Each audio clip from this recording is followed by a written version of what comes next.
विद्यार्थी मित्रांनो, आपण कालच्या तासाला अलंकार या टॉपिकला सुरुवात केली. प्रथम अलंकार म्हणजे काय, अलंकाराचे मुख्य प्रकार शब्दालंकार, अर्थालंकार हे पाहिलं.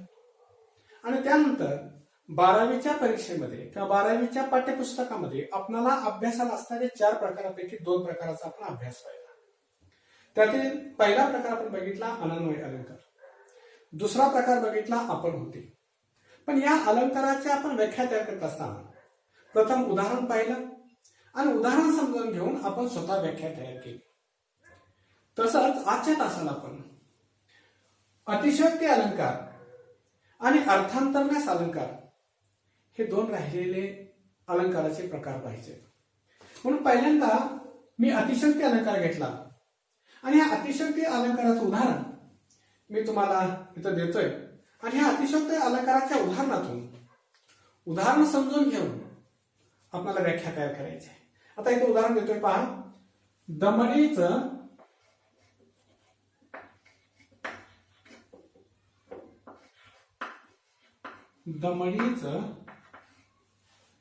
तेल आणलं,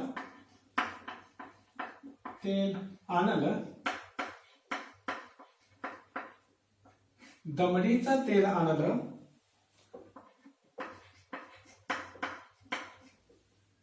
सासूबाईचं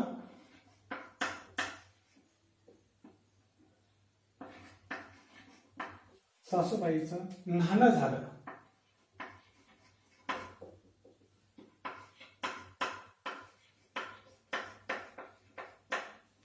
दमडीचं तेल आणलं, सासूबाईचं न्हाणं झालं. मामंजीची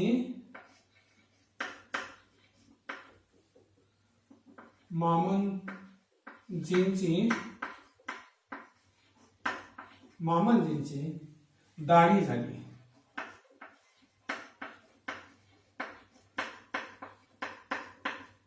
स्वल्पविराम, मामंजींची दाढी झाली. भावोजींची शेंडी झाली.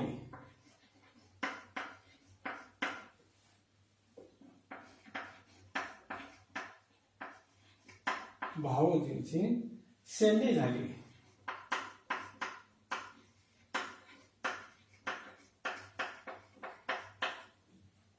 भावोजींची शेंडी झाली. उरलं तेल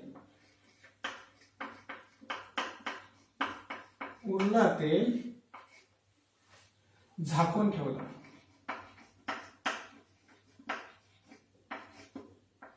उरलं तेल झाकून ठेवलं.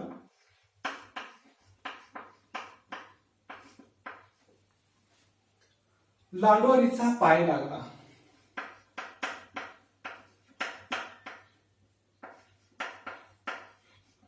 लांडोरीचा पाय लागला.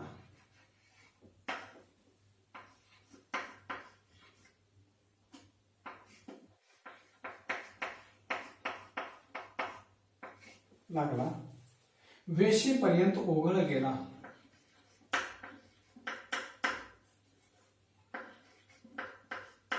वेशीपर्यंत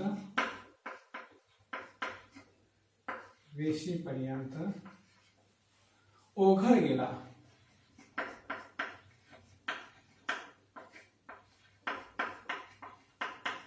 वेशीपर्यंत ओघळ गेला. त्यात उंट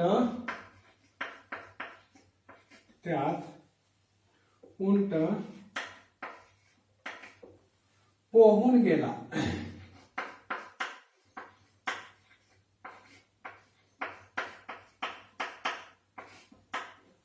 आता हे पहा, हे उदाहरण मी बोलावं केलं. दमडीचं तेल आणलं, सासूबाईंचं न्हाणं झालं, मामंजींची दाढी झाली, भावोजींची शेंडी झाली. उरलं तेल झाकून ठेवलं, लांडोरीचा पाय लागला. वेशीपर्यंत ओघळ गेला. त्यात उंट पोहून गेला. आता पूर्वी पावली, चवली, दिडकं, दमडी असा पैसा होता. आणि आता समजा आपण असं घेऊया. आता इथे या उदाहरणामध्ये काय, दमडीचं तेल आणलं, आपण म्हणूया की 1 किलो तेल आणलं. आणि या 1 किलो तेलामध्ये म्हणजे आता या दमडीच्या तेलामध्ये सासूबाईंचं नाणं झालं, सासूबाईंना चोळून अंघोळ एकाने केली. मामांजीची दाढी झाली, मामांजीने एकाने दाढी केली आणि पुन्हा चेहऱ्यावर तेल लावलं, संपूर्ण एका दाढीचं काम झालं. भाऊजीची शेंडी झाली, आंघोळ केल्यानंतर भाऊजींनी डोक्याला तेल लावलं, उरलं तेल, बाकीचं तेल उरलं आहे ते झाकून ठेवलं. लांडोरीचा पाय लागला, घरामध्ये लहान मुलगी आहे, त्या लहान मुलीचा पाय लागला आणि ते तेल सांडल्यानंतर त्या तेलाचा ओघळ वेशीपर्यंत गेला, गावापर्यंत गेला. आता समजा आपण कोकरूडच्या कॉलेजमध्ये आहे आणि कोकरूडच्या कॉलेजमध्ये हे आपलं जर घर असेल आणि त्या घरामध्ये त्या दमडीचं तेल शिल्लक राहिलेलं आणि त्याला त्या मुलीचा पाय लागला आणि त्याचा ओघळ कोकरूड फाट्यापर्यंत जाईल का? त्यातला उंट पोहून गेला आणि त्या ओघळामध्ये उंट पोहून गेला तर किती उंट उंची असतो? ह्या दमडीच्या तेलामध्ये एवढ्या सर्व गोष्टी होणं शक्य आहे का? म्हणजे आपल्याला इथं म्हणायचं आहे, एखादी कल्पना आहे, त्या आहे त्याच्यापेक्षा कल्पना फुगवून सांगितली जाते. एखादी कल्पना आहे, ती कल्पना आहे त्याच्यापेक्षा फुगवून सांगितली जाते, तेव्हा त्याला अतिशयोक्ती अलंकार म्हणतात. हे अतिशय म्हणजे अतिशयोक्ती आहे, एवढ्या तेलामध्ये हे होणं शक्य नाही. आणि म्हणून ह्या उदाहरणामध्ये दमडीच्या तेलामध्ये काय काय झालं हे अतिशयोक्तपूर्ण वर्णन करून सांगितलं, म्हणून हे उदाहरण अतिशयोक्ती अलंकाराचे. आपल्याला इथे व्याख्या तयार करता येईल. एखाद्या गोष्टी, एखादी कल्पना आहे त्यापेक्षा खूप फुगवून सांगितली जाते, तेव्हा त्याला अतिशयोक्ती अलंकार असे म्हणतात. इथं आपण व्याख्या लिहून घेऊया. एखादी कल्पना, एखादी कल्पना आहे त्यापेक्षा, आहे त्यापेक्षा, एखादी कल्पना आहे त्यापेक्षा खूप फुगवून सांगितली जाते, खूप फुगवून सांगितली जाते,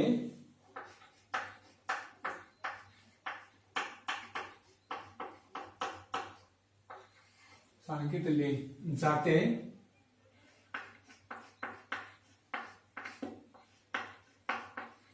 तेव्हा त्यास अतिशयोक्ती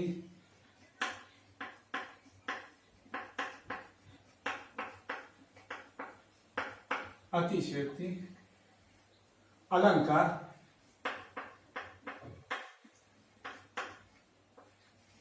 असे म्हणतात.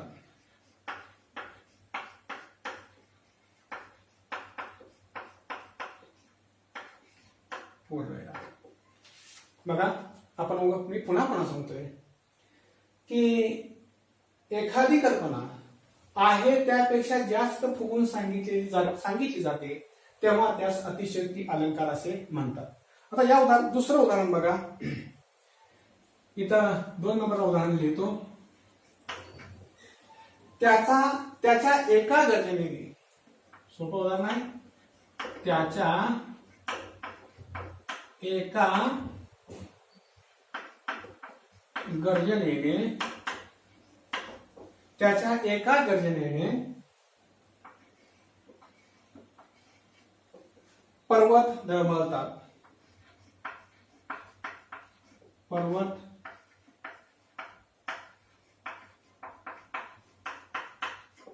डळमळतात. आता एखाद्याचा आवाज, एखाद्याची गर्जना मोठी असेल हे सांगायचं आहे, पण कल्पना काय आहे की याचा आवाज मोठा आहे, सर्व आसमंतामध्ये त्याचा आवाज दुमदुमतो, ही कल्पना सांगायची आहे, पण ही कल्पना फुगवून कशी सांगितली बघा. त्याच्या आवाजाने पर्वत डळमळतात. पर्वत डळमळतील का? नाही. म्हणून एखादी कल्पना आहे त्यापेक्षा खूप फुगवून सांगितलेली आहे, म्हणून हे उदाहरण अतिशयोक्ती अलंकाराचे होय. दुसरं उदाहरण आहे पहा. तो जो अंबरी उपळता खूर लागला आहे, जो अंबरी उपळता खूर लागला आहे, तो चंद्रमा निजला तनवरी डागला आहे. म्हणजे ह्या उदाहरणामध्ये नळराजाचा घोडा आकाशात इतका उंच उसळला की त्याचा खूर, त्याची ती टाप चंद्रावती लागली आणि म्हणून चंद्रावती डाग आहे. आता किती जरी घोडा उधळला तरी तो घोडा, त्या घोड्याची टाप चंद्रापर्यंत जाऊ शकेल का? नाही. पण यातून काय सांगायचं आहे की त्या नळराजाचा घोडा एवढा उंची, खूप उंची असा उधळला. ही कल्पना सांगायची आहे, पण प्रत्यक्षात असलेली कल्पना खूप फुगून सांगितली जाते, म्हणून त्याला अतिशयोक्ती अलंकार असं म्हटलं जातं. व्हिडिओ पाहत असताना तुम्ही ही व्याख्या आणि उदाहरण लिहून घ्यायचे. आपल्या वहीमध्ये कालच्या तासात सुद्धा 2 उदाहरण, दोन जे प्रकार आहेत त्या प्रकाराची व्याख्या आणि उदाहरण आपल्या वहीमध्ये लिहून घ्या आणि ते नंतर तुम्ही स्वतः समजून घ्यायचं आहे. ज्या वेळेला तुम्ही लिहून घ्याल त्या वेळेला तुम्ही लिहून घेतल्यानंतर, वाचल्यानंतर माझा व्हिडिओ ऐका, तुम्हाला निश्चितपणे हे समजेल. त्याच्यानंतर दुसरा प्रकार आहे चौथा, अर्थांतरन्यास अलंकार. अर्थांतरन्यास अलंकार.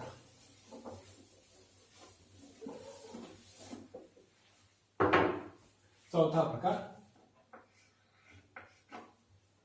अर्थांतरन्यास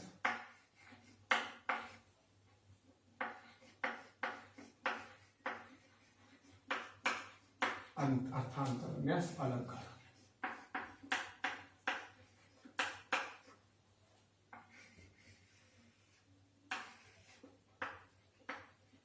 आता याचं उदाहरण आपण घेऊया आणि उदाहरणासमोर व्याख्या तयार करूया. जसं आता आपण थोड्या वेळापूर्वी अलंकार पाहिला, अतिशयोक्तीचा अलंकाराचं आपण उदाहरण पाहिलं.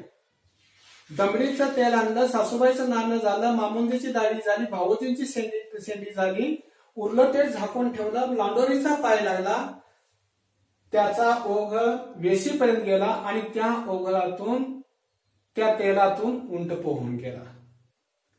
म्हणजे दमडीचे तेल एवढं येतंय, कल्पना म्हणजे त्यावेळेला किती स्वस्ताई होती ही कल्पना सांगायची, पण ती अतिशयोक्तपूर्ण सांगितली, फुगवून सांगितली, म्हणून अतिशयोक्ती अलंकार. त्याच्यानंतर आता हा दुसरा प्रकार, अर्थांतरन्यास अलंकार. या अर्थांतरन्यास अलंकाराचं उदाहरण आपण इथे घेतोय. पहा बघा, इथं मी एक उदाहरण लिहितो. उदाहरणार्थ वरती उदाहरण घेतो. उदाहरण 1 आणि होई जरी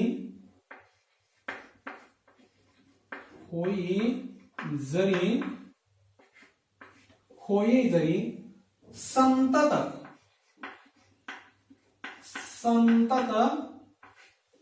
दुष्ट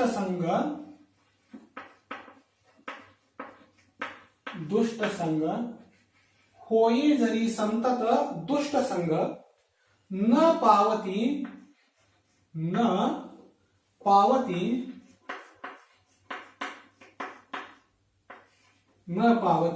सज्जन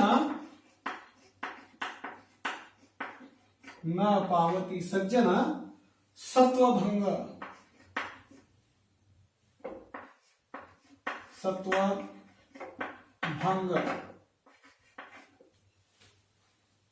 असोनिया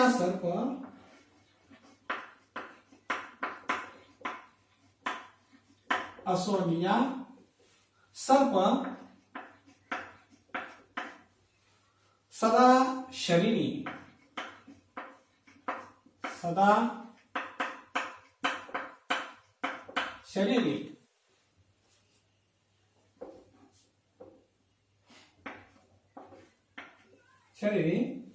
झाला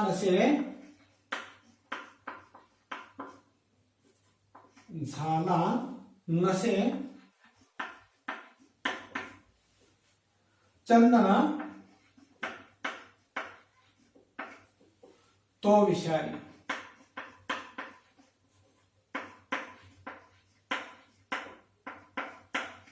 आता उदाहरण बघा, इथं एक सामान्य सिद्धांत सांगितलाय. इथं बघा मी लिहितो सामान्य सिद्धांत.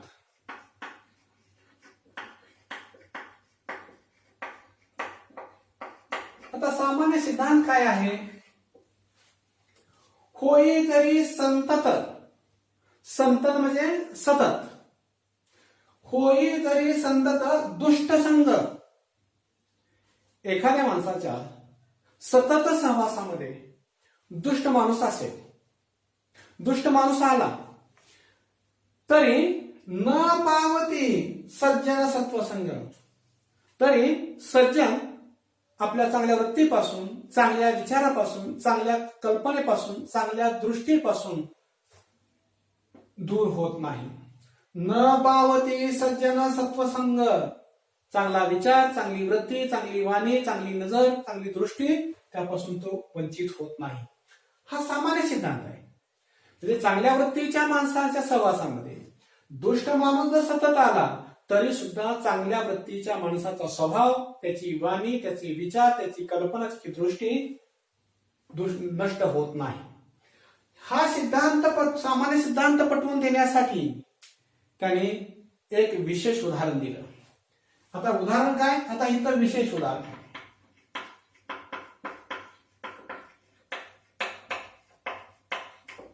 आता विशेष उदाहरण काय दिले बघा. असोनिया सर्प सदा शरीरी. असोनिया सर्प सदा शरीरी म्हणजे सतत साप अंगावरती आहे, शरीरावरती आहे, देहावरती आहे. झाला नसो चंदन, झाला नसे चंदन तो विषारी. आणि चंदनाच्या झाडावरती सतत सापाचं वास्तव्य असतं. साप सतत त्याच्या सहवासामध्ये असतो, पण तरी सुद्धा चंदन विषारी बनत नाही. चंदन आपला जो गंध आहे, चांगला सुवास आहे, त्याचं विष नाही करत. तो आपला गंध आहे, तो आपला सुवास आहे, तो जतन करून ठेवतो. तसं सामान्य सिद्धांत पटवून देण्यासाठी विशेष उदाहरण सांगितलं. बघा लक्षात घ्या. सामान्य सिद्धांत पटवून देण्यासाठी एखादा विशेष सिद्धांत सांगितला जातो. आता दुसरं एक उदाहरण दिलं येतोय बघा. उदाहरण लक्षात ठेवा. एखाद्या सामान्य सिद्धांताच्या समर्थनासाठी, आता मी इथं लिहितोय बघा, एखाद्या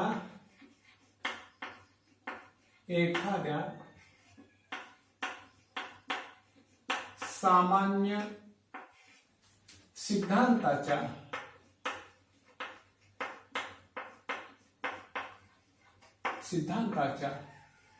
समर्थनासाठी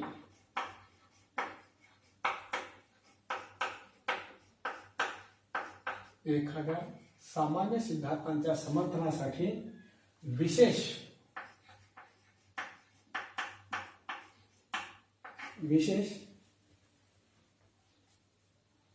गोष्टीचे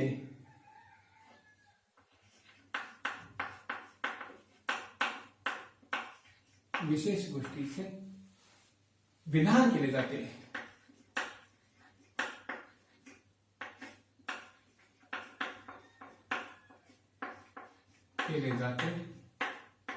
आता इथं किंवा आपण एक उदाहरण बघितलं. सामान्य सिद्धांताच्या समर्थनासाठी विशेष उदाहरण दिलं, विशेष गोष्ट सांगितली. विशेष गोष्टीचं एक विधान केलं जातं, विशेष गोष्ट सांगितली जाते. किंवा विशेष गोष्टीच्या समर्थनासाठी सामान्य सिद्धांत सांगितला जातो. आता इथं आपल्याला दुसरं उदाहरण इथं बघायचं आहे की बोध खलास. बघा उदाहरण, बोध खलास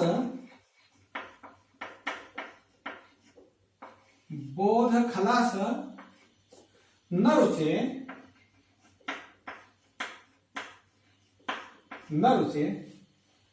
अहिमुखी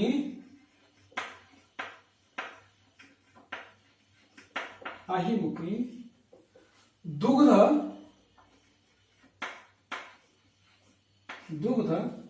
होय गरला.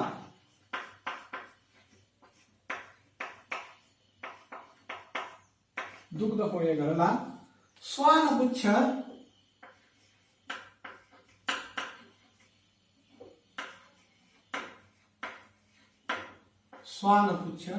नलिकेत घातले.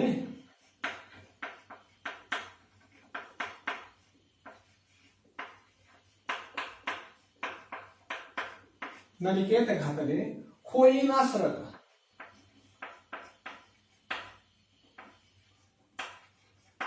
होईना सरळ. आता बघा आपल्याला इथं काय सांगितलं बघा, विशेष एक गोष्ट सांगितली आणि त्या गोष्टीच्या समर्थनार्थ एक सामान्य सिद्धांत सांगितला. काय सांगितलं? बोध खलास न रुचे. खलास याचा अर्थ आहे दुष्ट. बोध खलास, दुष्ट माणसाला कोणताही विचार, चांगला विचार पचत नाही, पटत नाही. बोध, चांगला विचार, चांगलं तत्वज्ञान दुष्ट माणसाला रुचत नाही, पचत नाही, पटत नाही. हा सिद्धांत पटवून देण्यासाठी किंवा ही विशेष गोष्ट पटवून देण्यासाठी खाली उदाहरण सांगितलेत बघा. आणि एक तिच्या समांतर सामान्य सिद्धांत काय सांगितलाय? अहिमुखी दुग्ध होय गरला. सापाला किती जरी दूध पाजलं तर त्या दुधाचा विषच होता. श्वानपुच्छ नलिकेत घातले होईना सरळ. कुत्र्याचं शेपूट एका पाईपमध्ये घातलं तरी ते सरळ होत नाही. ती नळी काढून घेतली की जैसे थे राहत. म्हणजेच वाईट वृत्तीच्या माणसाला किती जरी चांगला बोध सांगितला तरी तो त्याची वाईट वृत्ती सोडत नाही. त्याला चांगला बोध, चांगले विचार रुचत नाहीत, पचत नाहीत, असा या ठिकाणी याचा अर्थ आहे. आणि म्हणून आपण पुढं एखाद्या सामान्य सिद्धांताच्या समर्थनाचे विशेष गोष्टीचे विधान केले जाते किंवा एखाद्या विशेष गोष्टीचे, इथे आपण लिहितोय पहा, एखाद्या विशेष गोष्टीच्या, एखाद्या विशेष गोष्टीच्या, एखाद्या विशेष गोष्टीच्या समर्थनासाठी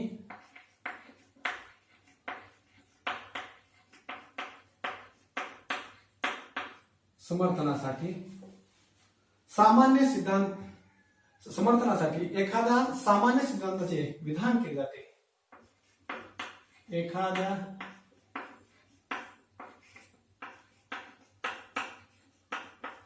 सामान्य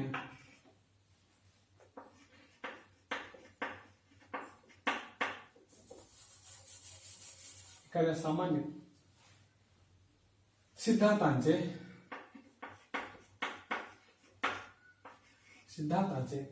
विधान केले जाते.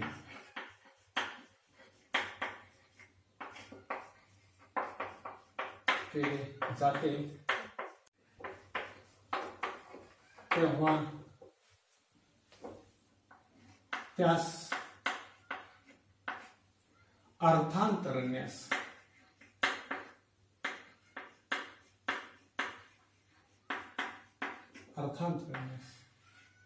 अलंकार असे म्हणतात. बघा आपण दोन उदाहरणं बघितली आणि त्या दोन उदाहरणामध्ये एखाद्या सामान्य सिद्धांतासाठी, एखाद्या सामान्य सिद्धांत समर्थन करण्यासाठी विशेष गोष्टीचं विधान केलं जातं. पहिला आपण बघितलं, होई जरी संतत दुष्ट संग, ना पावती सज्जन सत्वभंग, असोनिया सर्प सदा शरीरी, झाला नसे चंदन तो विषारी. हे उदाहरण बघितलं. या उदाहरणातून आपण निम्मी व्याख्या बघितली. त्याच्यानंतर एक सामान्य विषय जे काही एक गोष्ट सांगितली आणि त्या गोष्टीच्या समर्थनासाठी आपल्याला एखादा एक सिद्धांत सामान्य विधान एकाने केलं तेव्हा त्या ठिकाणी आपण एक अर्थात अलंकार म्हणतो. बोध खलास न रुचे, अहिमुखी दुग्ध होई गरला, श्वानपुच्छ नलिकेत घातले होईना सरळ. हे अशा प्रकारे आपण एक दोन उदाहरणं बघितली आणि त्या दोन उदाहरणातून आपण अर्थांतरण्यास या अलंकाराचे काही उदाहरणं बघितली आणि व्याख्या तयार केली. तर मित्रांनो, आजच्या तासाला आपण जे राहिलेले दोन एकाने प्रकार होते अलंकाराचे ते एकाने प्रकार आपण अभ्यासले. 12वीच्या परीक्षेमध्ये, आता बोर्डाचे हा शब्द मी वापरत नाही कारण बोर्डानं म्हणजे बहुतेक केंद्र सरकारने तर शिक्षणाचं या ठिकाणी थोडंसं बदल केलेला आहे आणि त्यामुळं इथून पुढं म्हणजे आता आपल्या या वर्षीपासून होतंय का पुढच्या वर्षीपासून होतंय याची काही कल्पना नाही. पण 8वीला आणि 11वीला बोर्ड परीक्षा असणार आहे. 10वी आणि 12वीची बोर्ड परीक्षा बहुतेक कॅन्सल झालेली आहे. म्हणून आपण तरी सुद्धा आपण एक सिंहाच्या शिकारीची तयारी करायची आहे. आपण या 4 पैकी आपल्याला कमीत कमी 2 गुणासाठी कृती विचारली जाईल आणि त्या कृतीसाठी आपल्याला 4ही प्रकारांची व्याख्या उदाहरण ठिकाणी आपल्याला माहित असणाऱ्या उदाहरणाच्या सहाय्याने आपण व्याख्या जर तयार केली त्यामुळे आपल्याला कोणतंही जरी एखादं वाक्य दिलं किंवा कवितेच्या ओळी दिल्या तर त्यातून आपल्याला कोणता अलंकार आहे हे ओळखता येणं गरजेचं आहे. आणि त्यासाठी तुम्ही या 4ही अलंकाराच्या व्याख्या समजावून घ्या. आपल्या दोन्ही लेक्चर ऐकत असताना वही पेन घेऊन तुम्ही त्या व्याख्या लिहून घ्या, उदाहरण लिहून घ्या आणि ते आठवण घेण्याचा, स्मरण घेण्याचा, समजावून घेण्याचा प्रयत्न करा. आणि एवढं जर तुम्ही व्यवस्थित केलं तर तुम्हाला बोर्डाच्या परीक्षेमध्ये 2 गुणासाठी जर कृती विचारली तर 2 पैकी 2 गुण पडतील. कारण तुम्हाला ही ओळ किंवा ही ओळ किंवा हे वाक्य कोणत्या अलंकाराचं आहे असं ओळखण्यासाठी बहुपर्यायी प्रश्न देऊन किंवा पर्याय देऊन तुम्हाला 4 पर्याय देऊन ते 4 पैकी 1 पर्याय तुम्हाला निवडावा लागेल. आपल्या पाठ्यपुस्तकाच्या खाली खाली कृती दिलेली आहे आणि त्या म्हणजे अलंकार या टॉपिकमध्ये कारण 126 पानावरती अलंकार हा टॉपिक आहे. 28 पानावरती त्यांनी दिलेलं आहे, कृती दिलेली आहे. ती कृती तुम्ही बारकाईनं बघा. जर काही येत नसेल तर नंतर तुम्ही मला सांगा आणि ज्यावेळेला आपलं कॉलेज सुरू होईल त्यावेळेला तुमचा तो मी उतारा निश्चितपणे बघेन. आणि तुम्ही मात्र अभ्यास करणं गरजेचं आहे कारण आता स्वयं अध्ययन करणं आता सध्या गरजेचं आहे. आणि स्वतः समजून जर तुम्ही अभ्यास केलात तर निश्चितपणे तुम्हाला 12वीच्या परीक्षेमध्ये घवघवीत यश मिळू शकतं. ठीक आहे, आजच्या तासाला आपण इथंच थांबूया. उद्याच्या तासाला आपण दुसऱ्या एका टॉपिकला सुरुवात करूया.